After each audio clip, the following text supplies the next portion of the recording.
Welcome everybody to the 14th annual Charles DeLisi Distinguished Lecture Award. It would have been the 15th, but we got hit by a world pandemic.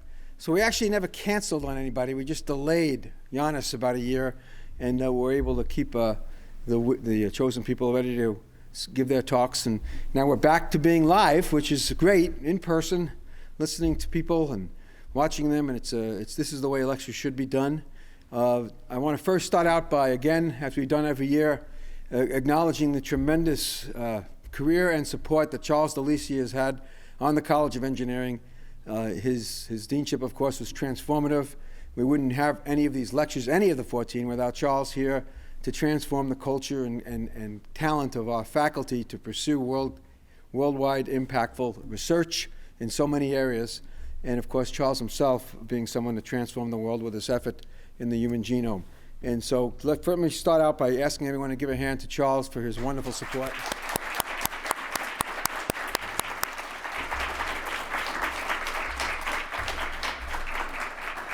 Thank you, Charles. Okay, we're going to first ask Dean Elise Morgan to come up and announce the winners of the Early Career Research Excellence Award.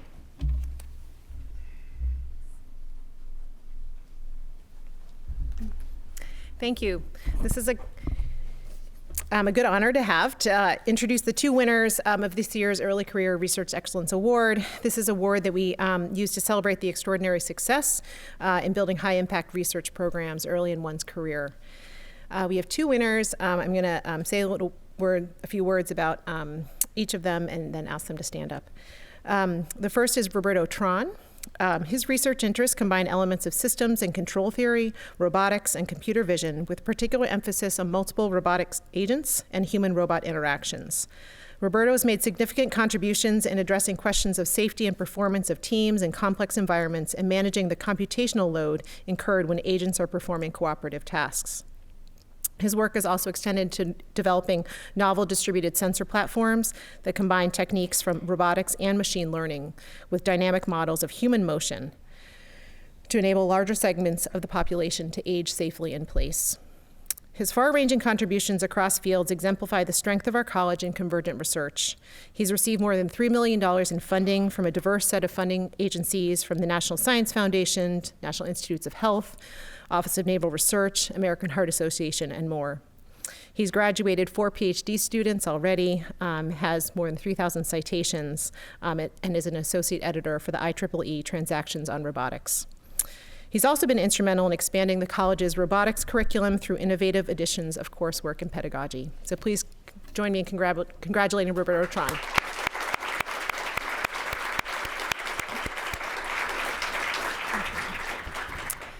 And our second winner is Gianluca Stringini. If you can stand. Thank you. All right. Gianluca's research uses data-driven approaches to better understand malicious activity online with the goal of developing better mitigation techniques to keep users safe.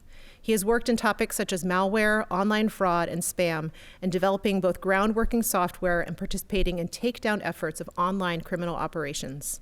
He has been at the forefront of measuring and modeling some of the world's most pressing social technical issues, such as online disinformation and aggression.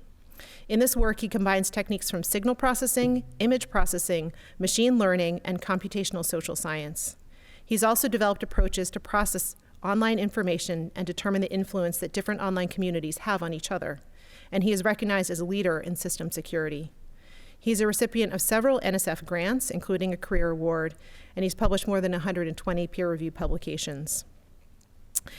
In addition to his citations in the research literature, his research has been featured in prominent news outlets such as the BBC, the New York Times, and the Atlantic, and it's been used as evidence by national agencies in the United States and the United Kingdom to combat fraud and misinformation. Please join me in congratulating Gianluca Stringini.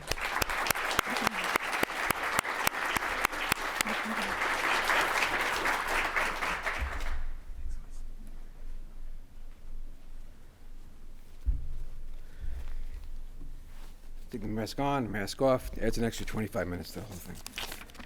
Okay. It's now my honor to introduce today's distinguished speaker. Back when Charles created this named lectureship, he had the vision to think that the lectureship should be honoring not just our own senior faculty, but senior alumni in the field that have come out of our institution and of our programs that are making a huge impact on the world. And I can't think of a better inaugural alumni to be the first alumni speaker of this distinguished lecture than Zhiping Weng. She is a distinguished alumni. She's earned her PhD from biomedical engineering at Boston University in 1997, during a time when BU was becoming increasingly visionary at the intersection of computation and the extraordinarily important information within the human genome and its connection to health and disease. While I was chair of biomedical engineering, we were able to recruit Zhiping into a tenure-track position after a 2-year postdoc. And she was enormously successful at not only being a professor here in biomedical engineering, but also interacting with the bioinformatics program as a professor and as a mentor.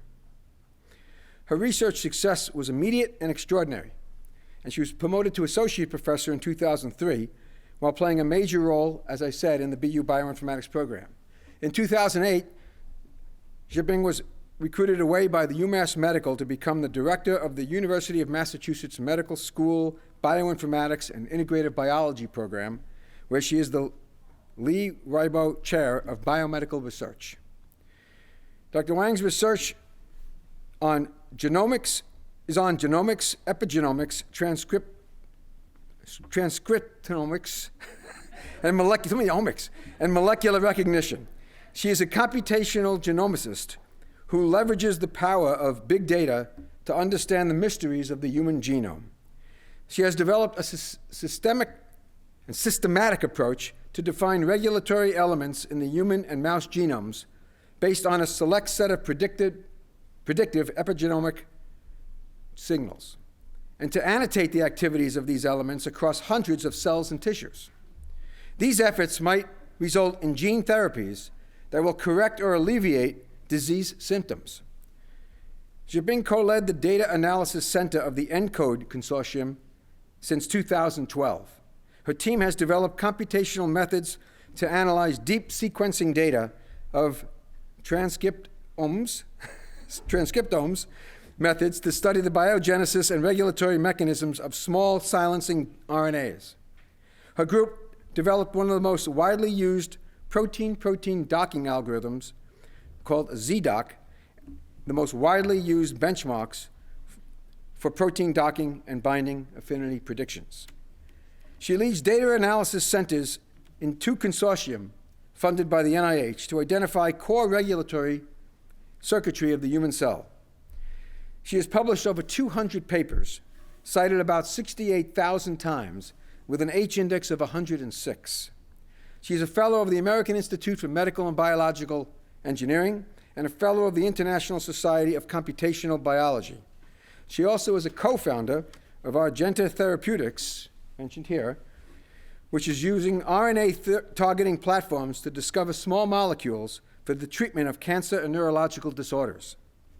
Finally, a slightly more personal note, Zhiping was huge in contributing to my success as chair of biomedical engineering and to the department's success in general when she was here.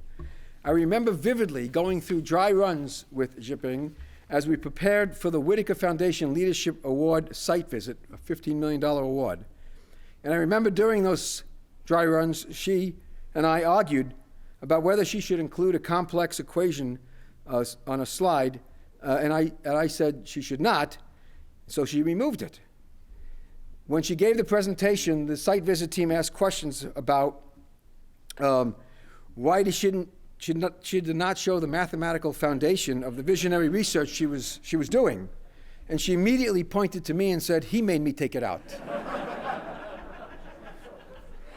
I remember that well. Threw me right under the bus. But once again, she was right, and we won that award. It's my honor to introduce Zhiping Weng as the 2022 Charles DeLisi Distinguished Lecture Award recipient and her talk entitled Annotating Human Mouse Candidate Cis-Regulatory Elements in the ENCODE Project. Zhiping.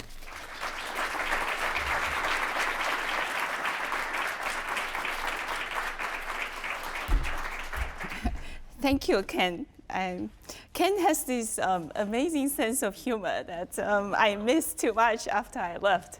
I have to say, I came to BU in January of 1993 because of Ken, actually, and Charles, a combination. I remember in the fall of '92, I got this acceptance letter saying that I was awarded a Dean's Fellow to enter BME, and signed by Professor Kenneth Ruchin. And Ken was the graduate chair of BME at that time. Do you remember? So after I arrived, I realized what the Dean's Fellow was. And I realized Charles DeLisi was the dean.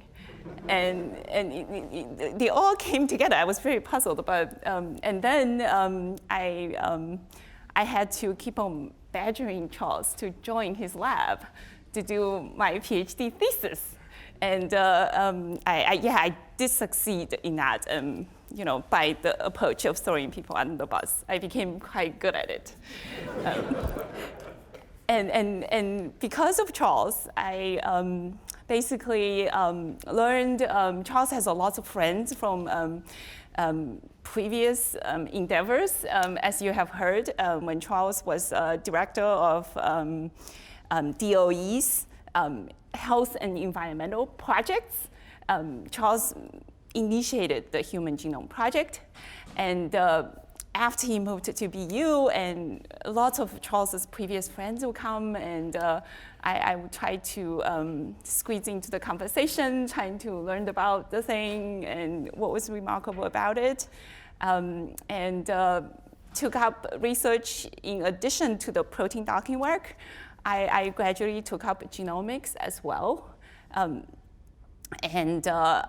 when I was at BU, my first grant from the NIH in 2003 was actually an ENCODE grant. It was totally by my effort and coincidence. The National Institutes of NHGRI, acronym. NIH has lots of acronyms. You'll see a bit from my talk. Put out this RFA grant solicitation to start a new consortium called the ENCODE Consortium. And it really follows the footsteps of the Human Genome Project. ENCODE is probably credited rightfully as the first and the largest international effort to try to interpret the human genome. What is encoded in the human genome? Why do our cells have the same genome but have very different appearances and different functions? How can one genome code it all, so to speak? And ENCODE is probably the biggest consortium for doing that. And I was just lucky enough to get a grant to get in the door with ENCODE.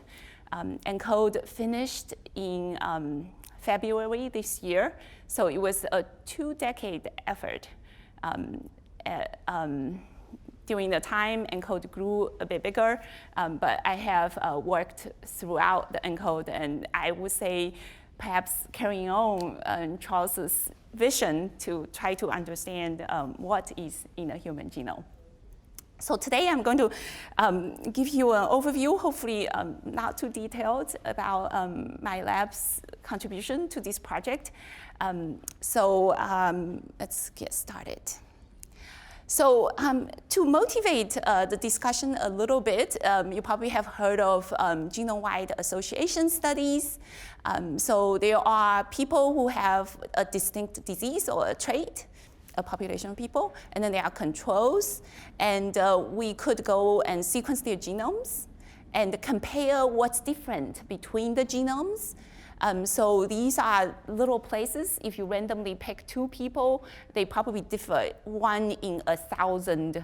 Every 1,000 nucleotides in their genome, they might have a variant. Sometimes you probably hear about it, single nucleotide variants, SNPs.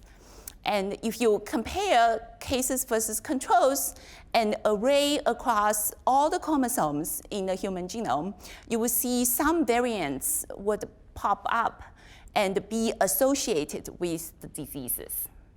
Okay, so inherently, a lot of the differences, like it or not, is in our genome, even though environment probably plays an equal amount of role, but environment is layered on the genome.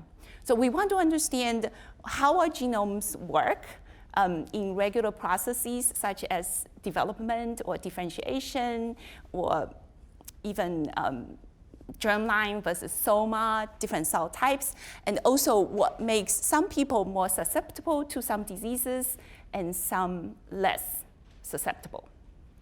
So actually, if you look at the human genome, it's actually quite remarkable that only 1.5% of the genome bases encode proteins. Those are the workhorses that do the job all the time. And the rest of it in this gray area seems to be puzzling. So they are very long introns, non-coding RNA genes. Very few of them are understood to do important functions. There are lots of repeats. Half of our genome is littered with repeats. Among them, there are these regulatory elements. Those are the switches that throughout the genome, and literally you will see that they are distributed little islands of regulatory activities that control this 1.5% of the proteins to be on and off in different cell types under different conditions. Okay, so we are particularly interested in these regulatory elements. Why?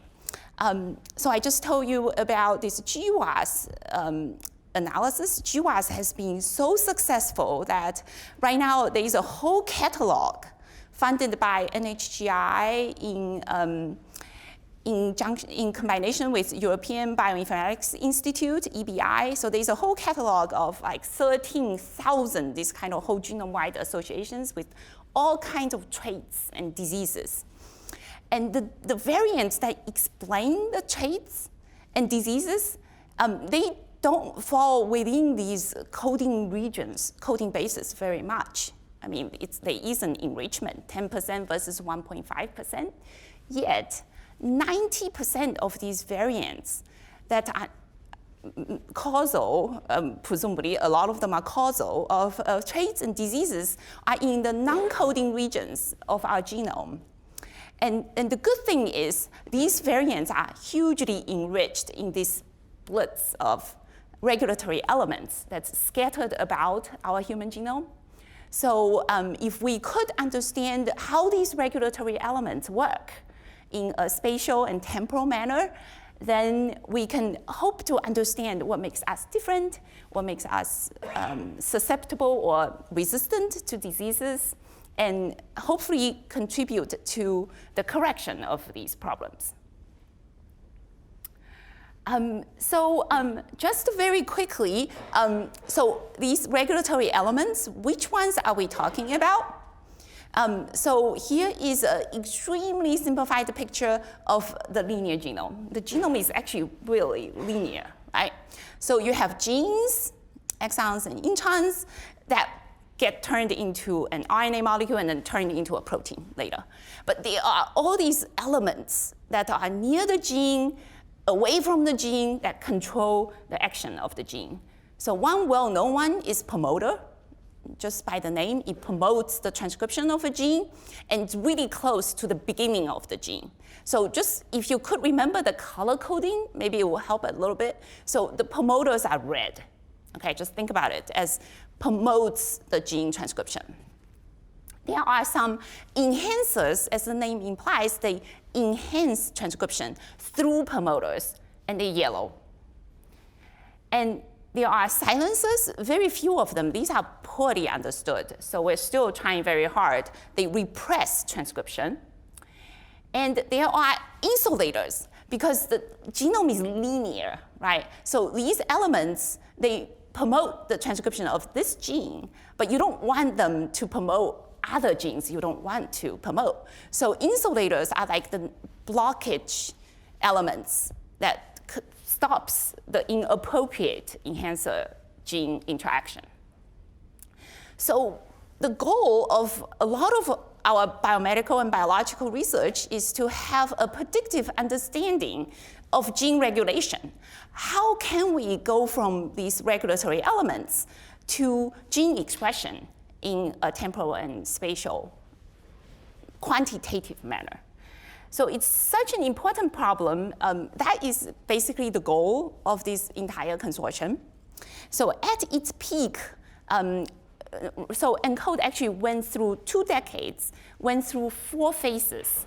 For phase 3 and phase 4, there were roughly 500 people in the consortium, and this was pre-COVID. This is a picture taken from the Salk Institute. You might be able to tell, oh yeah, I was here. And usually there's a limit of 100 people because there are so many people in the consortium. And it's basically a whole bunch of projects that are funded by NHGRI to perform different components of the project. Some produce data, some labs produce data, some labs curate data, and my lab specifically has been in the data analysis domain of the project. And in the past decade, I have co-led the data analysis center. We call it the DAC. So what kind of data does the ENCODE consortium produce? Here is a whole alphabet soup of the assays you can perform on different cells, tissues, all kinds of manipulations. They truly are enabled by the human genome, really. So a lot of it is deep sequencing. You manipulate the cells or tissues in some way or manner. You select what you want out of it, DNA or RNA, bound by protein, modified in some way, and then you get the reads of these bound or whatever enriched molecules, and then you map back to the human genome to find out where they are. So I have to say, none of these would have been possible if Charles didn't start the human genome. We wouldn't know where they are. It's really like charted out the map for all the future experiments and assays. So, I got the task. I don't know if it's enviable or unenviable task to herd the cats for ENCODE phase 3. This is the package of the ENCODE phase 3 papers. There's 3 here that appeared in Nature in 2020 because I was leading the data analysis center. I was the people who put things together and synthesize data into knowledge and make resources out of it. So it's very much a resource-driven project and aided by 3 really brilliant young people. So Joe Moore was a PhD student in my lab at UMass Medical School. And of all people, we should have 2 really tech-savvy MD PhD students, Mike Porcaro and Henry Pratt. They joined the team, so they were like the first 3. There are lots of co-first authors. So they did a lot for this paper. So I'm just going to give you a very high-level description as to what we have been doing. So we're interested in regulatory elements. Okay, let's just take enhancer as an example. So enhancers are regions in the genome that enhance transcription. Okay, so the genome, the human genome is not naked DNA. It's really actually a very compact, very structural material. It's DNA wrapped around a histone octamer called the nucleosome. Each unit is called a nucleosome. And it's really structured. Some places have nucleosome, some places where the nucleosome has been removed. So you can imagine enhancer is a region of the genome whereby the nucleosome has been kicked out so that the DNA becomes accessible by regulatory proteins, transcription factors. We call them TFs, transcription factors. So our genome encodes 1,800 different transcription factors. You really need these molecules to turn the crank and like switches in combination. So it's really a pretty complex system. Okay, so they bind to the DNA. And also the nucleosomes I mentioned, the histones, the tails of the histones, the beginning of the histones, actually really N-terminus tail, they are modified chemically in more than 100 ways. Acetylation, methylation, ubiquitination, all kinds of ways. And then these are like the flags in the genome that will indicate whether or not it is a regulatory element or not, and what kind of regulatory elements it is. So I'm going to just describe 4 assays today, hopefully to make it simple. So in order to find these regulatory elements in a genome, okay, genome-wide, you can perform assays genome-wide by tagging, using an antibody to tag one of these transcription factors, okay, out of 1,800. But they bind to different locations in the genome in different cell types. And if you stimulate the cells differently, the binding sites are also different. So it's not just once for all experiment. You actually have to perform these experiments across a wide variety of conditions and cell types. And ENCODE has generated thousands of these kind of experiments, varying in cell types and conditions. And then you map to the genome, and you see like these reads really form a peak, like really sharp peak if the experiment is of high quality. Similarly, you can use antibodies to target these modifications of histone tails. Similarly, at the end, they all boil down to sequence and mapping to the reference genome.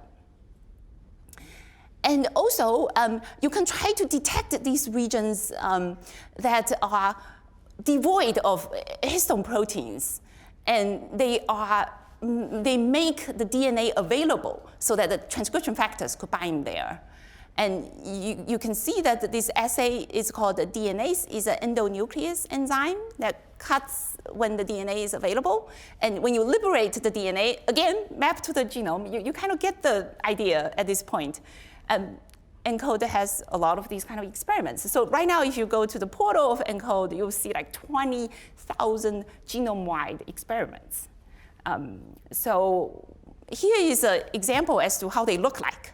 Okay, so we're just going to focus on 4 kinds of assays. So this is the endonuclease that shows you where the DNA is freely available so that it can perform regulatory function. You see how sharp the peaks are?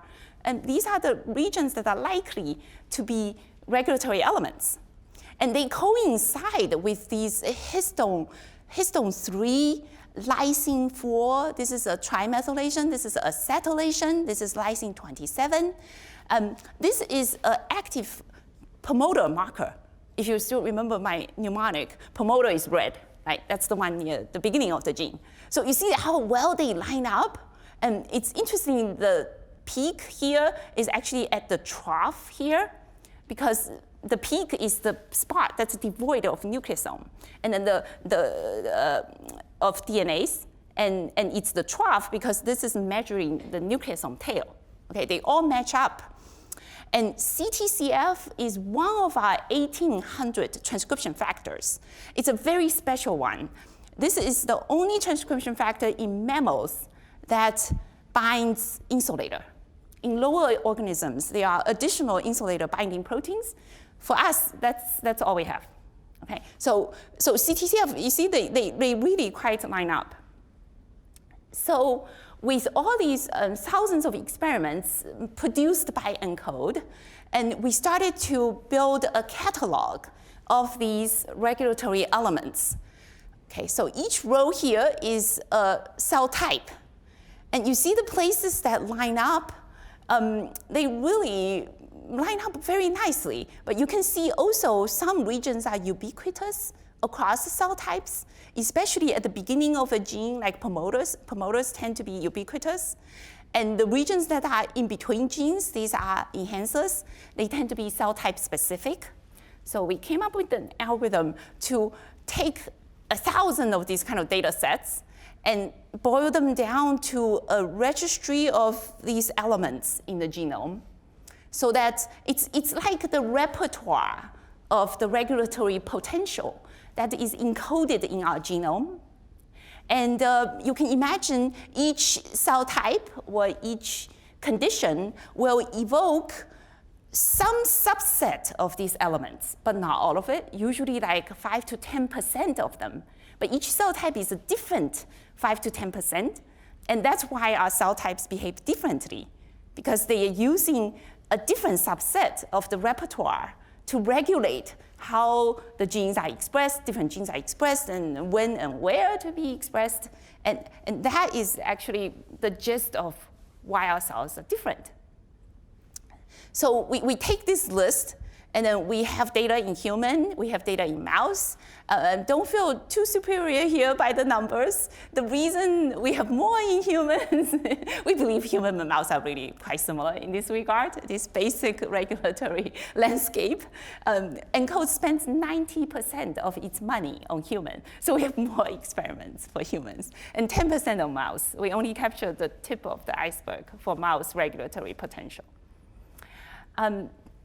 So once we have this and go back to the gene, and then we layer on these other assays, okay? You don't have to read into the details, but if it's open chromatin and it has this other promoter mark, then it's very likely it's a promoter.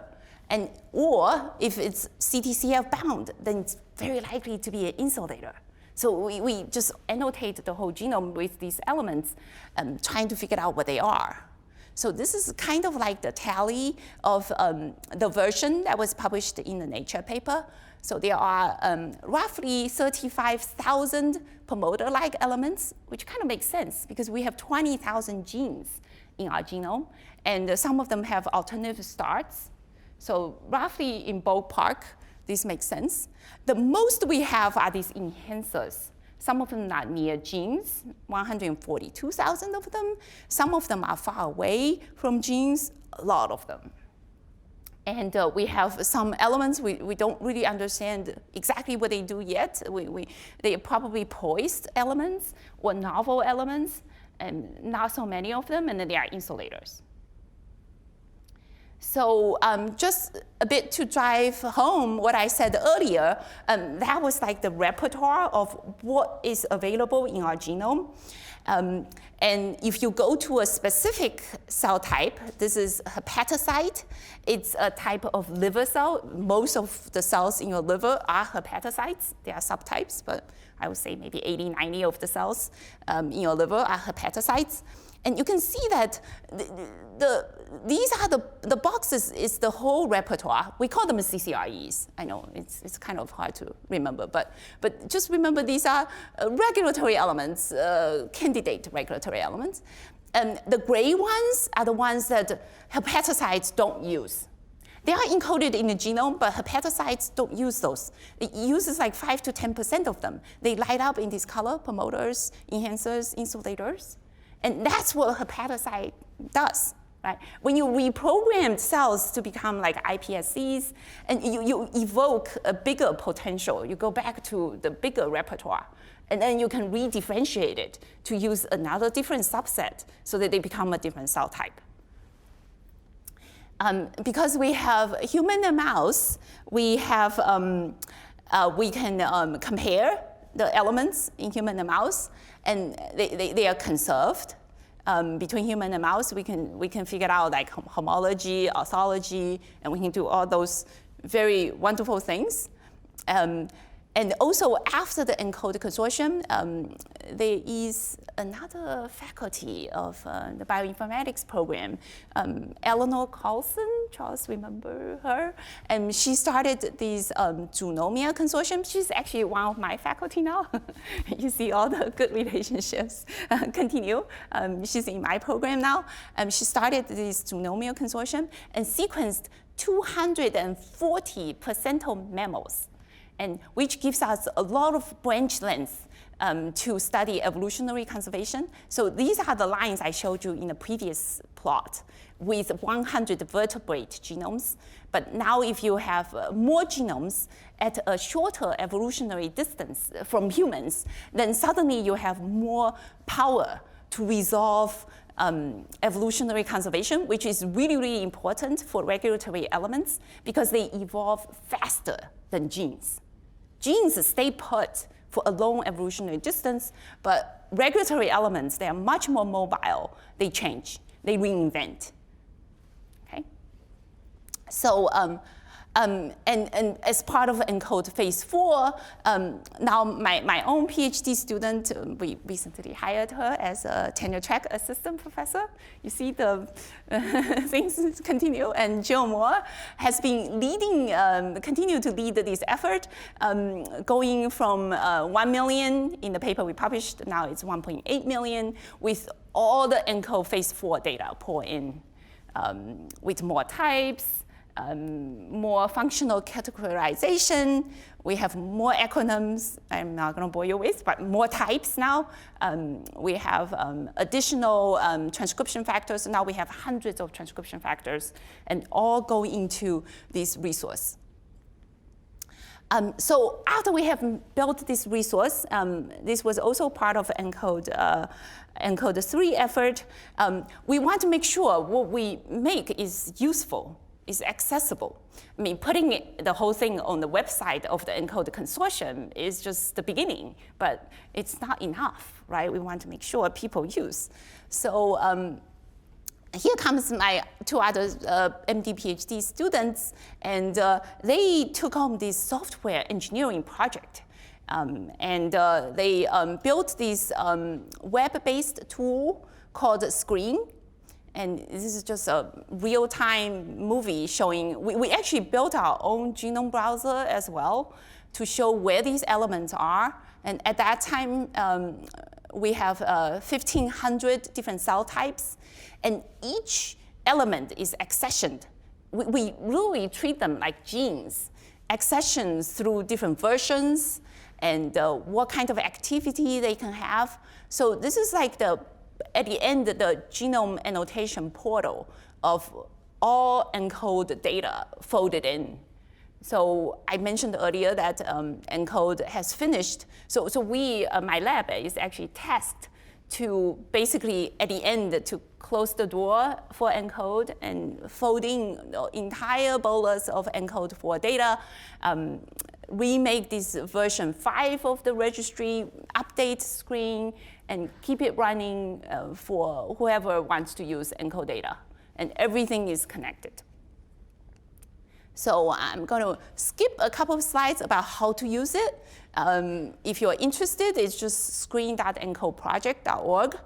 And basically, it will allow you to form biological hypotheses about like 2 questions, right? For example, in which biological contexts is a particular element likely to be active? And which trans factors, those are the proteins, those 1,800 transcription factors, could bind to this element in those contexts and turn it on? And we fold in all these other data sets. These are chromatin structures. For example, like I mentioned, nucleosome. This is just the first bottom level of chromatin structure. They fold higher and higher structures here, and the elements that regulate each other form three-dimensional structure. The genome actually folds. You can imagine this is like has to happen, right? If you connect all the chromosomes of our genome, and head to tail is 2 meters long, right? How can it fit into a nucleus? It has to fold. So it folds into a very elaborate structure. And when you need a piece of DNA, you have to unfold it and take it out for regulatory or transcription purposes. When you don't need it, just pack it back in. So it has to have a really well-organized 3D way of dealing with it.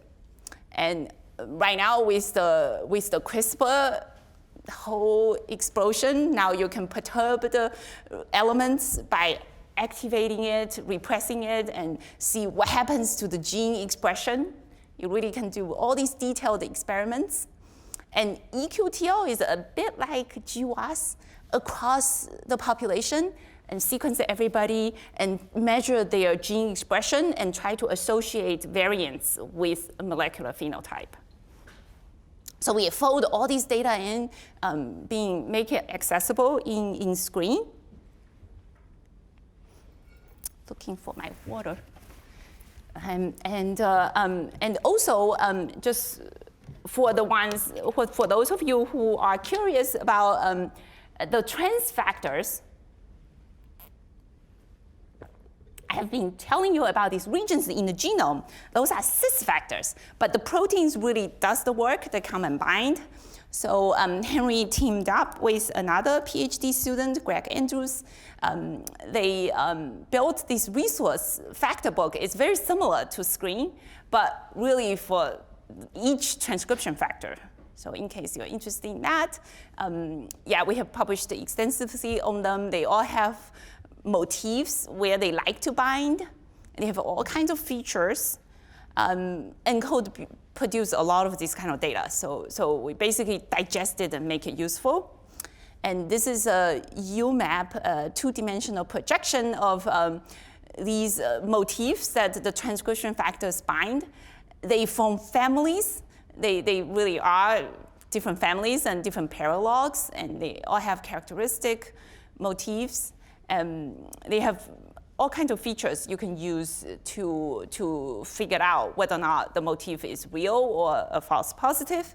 And so we record all of these things and make them available. So the idea is anything we think the computation is useful, we will compute. And then we put it up with these high performance, accessible resources.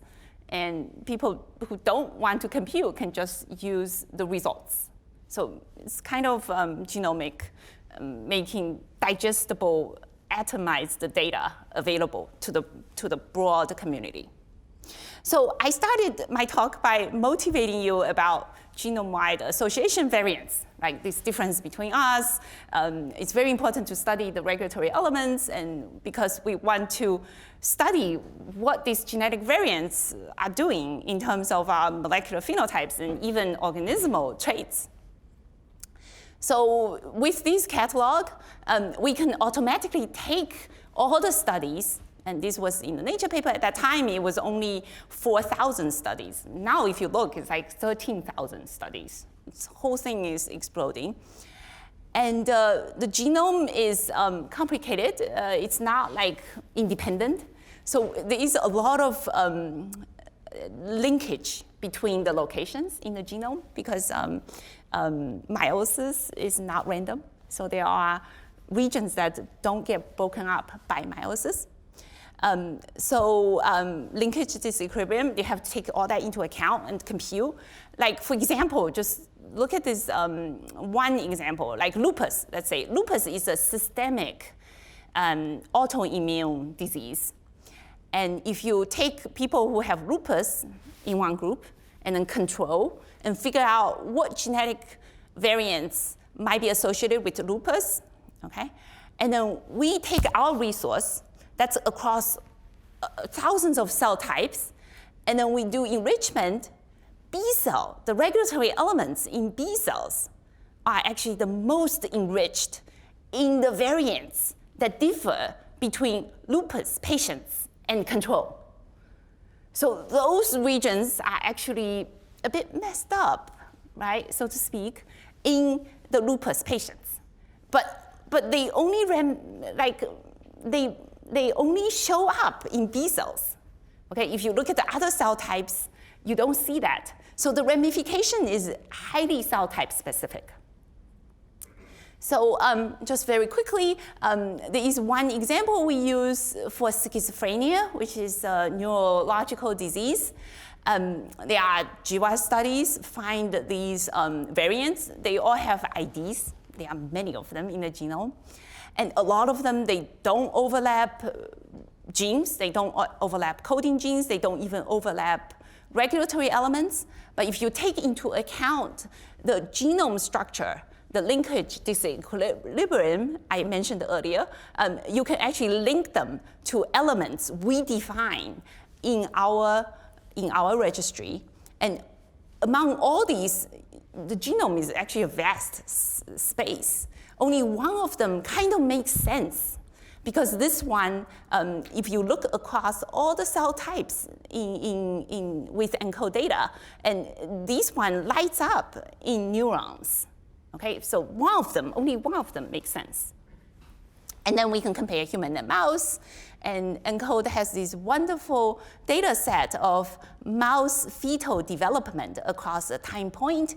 You can pinpoint when during development this element is being turned on. And we also have great collaborators. This is the lab of Len Panacchio at LBNL.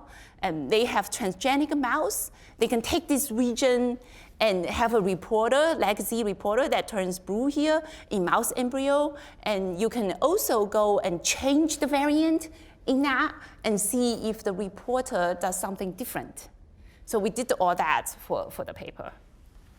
And just to wrap up, so we did that prediction for all of the GWAS studies available at that time. Again, following my mantra, basically compute and serve it in an atomized manner and understandable manner, and so people can take advantage of it. And we link in the binding sites of transcription factors in FactorBook. These two resources are linked together. So you can see that there are two alleles. One is the reference allele, and the other one is called the alternative allele. And they are associated with a trait. And you can see that it affects the binding of a particular protein. And that's why it's different between the case and the control cohorts.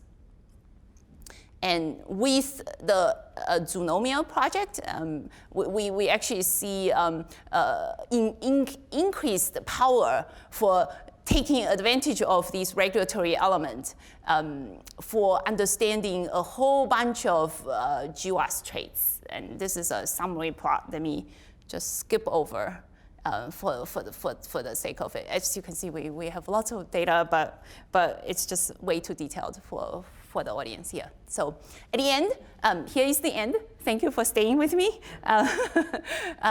So I want to summarize what I have been trying to tell you today. So as part of this big consortium, we have built a registry of candidate cis-regulatory elements using tens of thousands of whole genome data sets, wonderfully produced by a consortium. We can try to classify these regulatory elements and give them putative functions just by integrating all these data. And we can predict whether or not they're active in a particular cell or tissue type. And we make all of our results available using a tool called the Screen and a tool called FactorBook. And just different focuses all linked. And GWAS integration, all these genetic variants, here I call them single nucleotide polymorphism, it's just genetic variants. They are highly enriched in cell type specific regulatory elements. And we show which ones are enriched in which, and we try to connect the peaks binding motifs with the proteins. And we're trying to use the whole genome, mammal whole genomes, to increase our power of interpreting all these detailed results. So at the end, I'm just thanking all the people who have done the work, and the two resources we have built. I think I mentioned almost everybody. Ayan is, I didn't mention him, but he's in one of the papers I didn't have time to cover. We have published on many, many aspects of the ENCODE data. It's truly actually a wonderful consortium, and I kind of feel like I grew up along with it as well, and try to make the most of my knowledge and hopefully extend what Charles has done before. So that's it.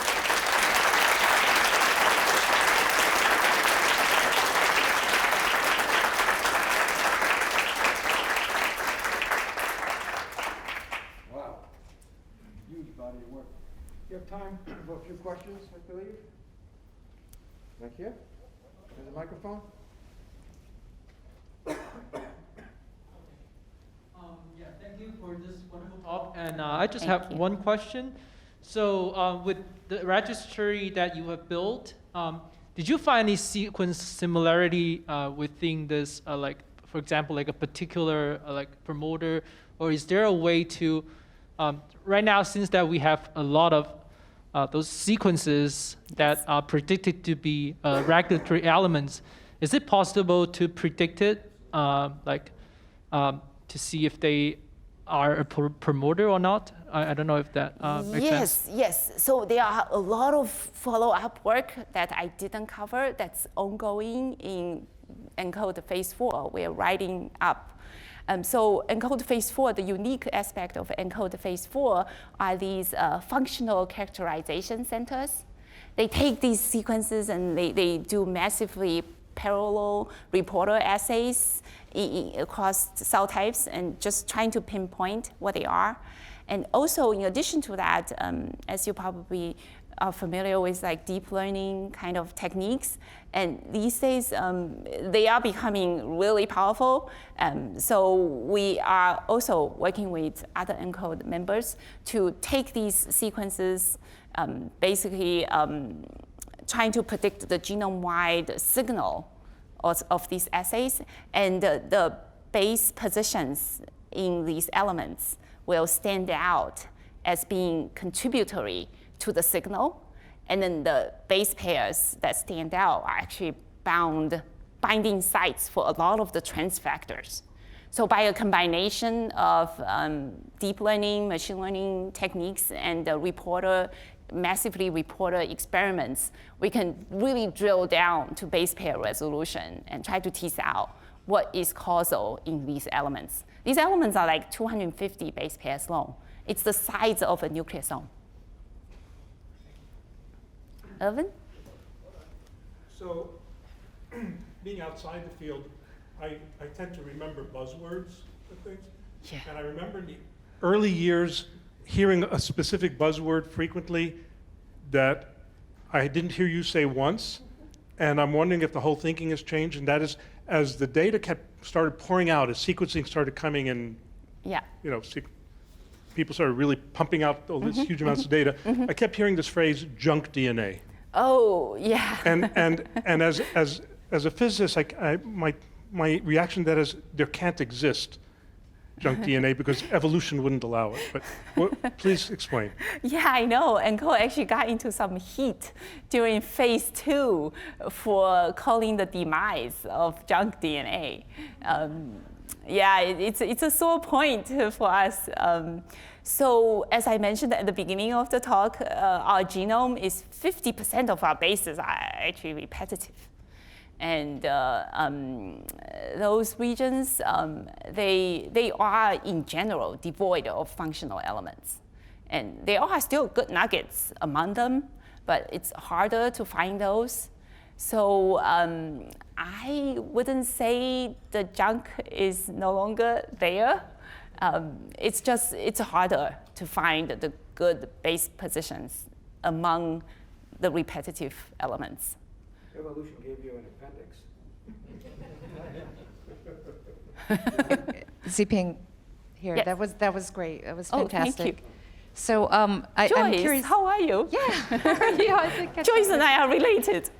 yeah, we are. Actually, we are. That's true. It's interesting you said the iPS cell example, and then you also showed in the beginning how remarkably kind of coordinated your promoters and your enhancers and the insulator. That's really fascinating too. So I'm wondering, like, the dynamics of the iPS cells where you kind of, they're reprogrammed. And then yes. you differentiate them. So I'm wondering what dynamic studies have shown in terms of like the different elements, more like a circuit. I don't know if circuit's the right word. Yeah. But like, what are people thinking about in terms of like, how are they working together? Or just what can you tell us about that? I'm really interested in the, de-differentiation, reprogramming, and like differentiation. So if you can talk a little bit. So you probably have heard of the regulatory landscape getting narrower and narrower as cell types differentiate. And then if you want to differentiate, it's like going uphill, and you will open up more and more regulatory landscape. So in general, more differentiated cells have fewer functional elements that are working in those cell types. And embryonic stem cells or those pluripotent cells would tend to have a bigger repertoire of elements they can draw on. So we do have series of this kind of data in ENCODE for differentiation of iPSC, and a whole series of differentiation into neurons, muscles, and trying to figure out how this whole thing is coordinated. So, I mean, that's just the general understanding, and really there are so many details that are waiting to be discovered. John? Oh, Tom. Sorry. Hi, Zhiping. Hi, Great Tom. to see you. That's such beautiful work. Thank So you. I'm seeing these new telomere to telomere Yes. papers and so forth. Will that affect, Yeah. this is sequencing the entire genome, Correct. including centromeres and everything, all the Yes, yes. repeats. Yes. Will that affect this analysis? Are you integrating that into the ENCODE? Yeah, one of my students is very interested in the package of T2T that come out. Maybe 5 to 10% of these regulatory elements will be better placed with the whole genome.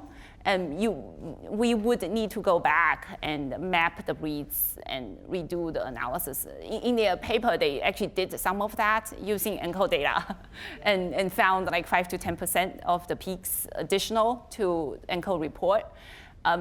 Yeah, we are very interested in like a subset of the transcription factors, like those zinc finger proteins. They co-evolve with transposons, and they actually prefer to bind in regulatory elements and shut down in repeats and shut down the repeats. And we think for that particular category, we'll be able to mine the data more effectively. So it's in the works. We probably will redo it at some point. But it's not going to be a game changer. It's going to be like incremental on genome-wide level and a game changer for a subset of the regulatory proteins. John? Hi, Zhiping. Great talk. Thank you. I'm wondering, you mentioned earlier that these regulatory elements evolve more quickly than Yes, they coding do. regions. And I wonder, how does that happen? Is it how they're regulated, how SNPs are regulated, or is there something more clever going on with jumping? What's happening? Yeah, How do new regulatory elements arise in evolution? Yeah, that's a really interesting question. So these elements, so we actually have a study between human and mouse, and if you go and look at the elements between human and mouse, they're syntenic, means they occur at the same locations of the genome, of the two genomes. But if you compare the base pair alignment, they don't align well. So the important bits and pieces, like the motifs, I show lots of logos. Those are bound by transcription factors. They're short motifs. They are between, say, 8 and 20. They're really small. And you can imagine a 250 base pair long element with the bits and pieces bound by individual proteins. And those can easily jump and get lost during evolution and reappear. So we see a lot of turnover of the key elements. And that's why they appear to be more poorly conserved. And if you do the same to an exon, you just hack the gene. So it won't work anymore. But if you jump around those bits, the element will still work. One more question. Yeah. Okay. Zhiping, great talk. Thank you. One question for you. If you can address a little bit the challenges that you see for machine learning, and I'll make my question a little bit more specific. I mean, now we have AlphaFold. AlphaFold Yes. is doing great because it can predict structure because there is lots of data on protein structure. There are questions on whether it can work as well for docking. That's right. And then the question I have is, do you see specific challenges, particularly of docking of transcription factors with regulatory elements? Do we have enough training data to be training models like AlphaFold to work well in those circumstances? Yeah, so AlphaFold has been really a game changer, I have to say. A lot of people instead of doing homology modeling or new fold discovery, they're using AlphaFold. So AlphaFold actually uses this key idea of evolution, especially co-evolution between positions. So you have all these sequences of the same protein across a lot of species, and if they change, they don't change wantonly, they change coordinatedly. Like one position will change from big to small, but in the same sequence, they should change from small to big to compensate because the two positions interact. So the idea is just truly, I mean, it has been around for a long time, and AlphaFold, like all these neural networks, deep networks, really has made a huge difference. I think for the protein-protein complexes that have evolutionary signal, AlphaFold is just going to solve it. But for things that are not really evolutionarily based, like antibody binding to antigen, it would be terrible. Right, so like the immune system, all these proteins in the immune system, I don't think AlphaFold will be able to do much. It will do a lot, and yeah, I would say they have worked better than I have expected for protein-protein docking. So we still need some biophysics. Right? Yes, we need biophysics. I mean, they're learning. Ken mentioned that I have this docking benchmark. AlphaFold reached out to me a few years ago and said, can we use your benchmark to train for protein-protein complexes? And they are incorporating biophysics into their model as we speak.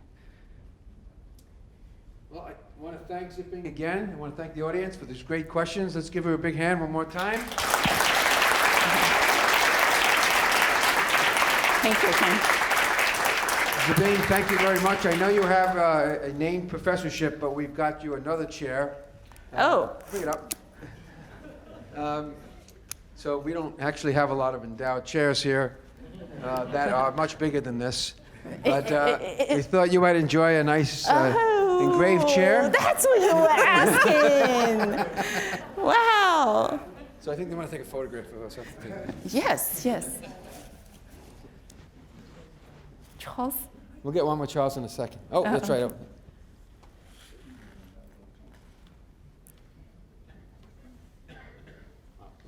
Charles, please, come on up. Wow. I'm going to show off in my office. You can sit in it if you'd like, but if it breaks me, sort of. There is no second one, right? No replacement.